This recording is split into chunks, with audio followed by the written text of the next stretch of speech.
A trip out to Mount Barney National Park gives you the chance to really enjoy the solitude and freedom of this beautiful area.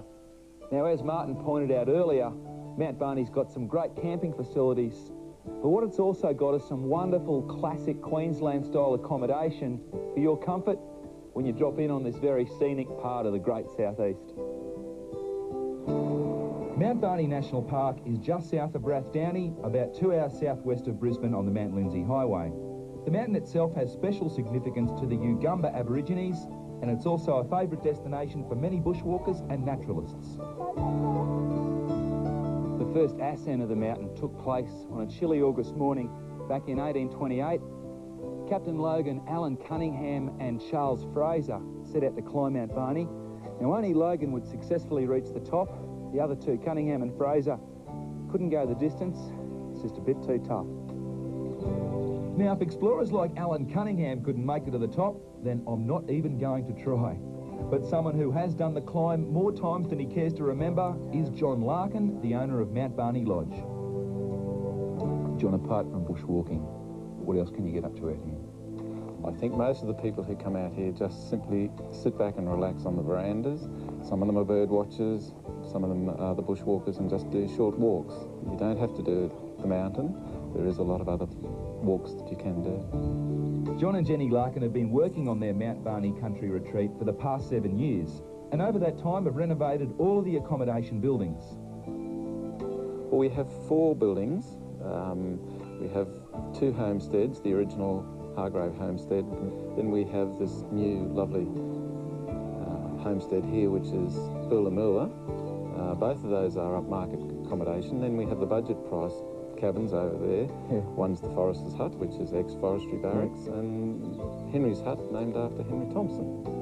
Because the Mount Barney area has been largely left untouched, there's an abundance of wildlife out here, and to help take full advantage of this, there are organised eco-tours available at Mount Barney Lodge.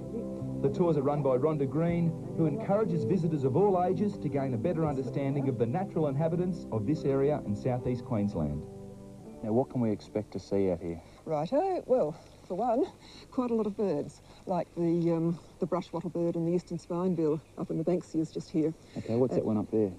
That's a spinebill. Yeah. And the bigger one's the wattlebird. Oh, yeah. And okay. Actually, this is a good example of one of the fascinating things about nature studies of all sorts, yeah, is the interactions between the birds and the plants. Like now, the birds are getting a good feed of nectar, which is great for the bird, but they're also getting a dusting of pollen on their foreheads. So the next Banksia they go to, they pollinate. Although much of the area has been left untouched, the Rathdowney region forms the hub of a busy farming community. So while you're staying at Mount Barney Lodge, you can also sign up for a morning or afternoon milk run at the local dairy farm. And you're bound to learn a thing or two while you're there. Do you know what breeds cows are? What breeds dairy cows are there in Australia? Friesians. Yeah. Herefords. They're not dairy cows. No, but yeah, they're cows still. But even if farming's not your thing, the dairy's worth a visit just for the spectacular scenery along the way. And after a full day out in the country, the Colonial Homestead is a welcome sight. Even more welcoming is the hearty feast that can be arranged for hungry bushwalkers if you're staying at one of the homesteads. Now, I've never been known to knock back a good feed. G'day. Oh, how are you, mate? Hey, good to see you. Where have you been? Oh, up the mountain. I thought you'd be out in the tent.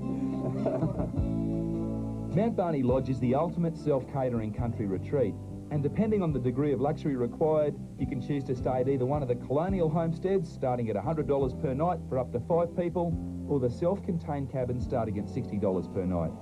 And of course, if you really want to lash out and spoil yourselves, I can highly recommend the country dinner that's laid on for you at $30 extra.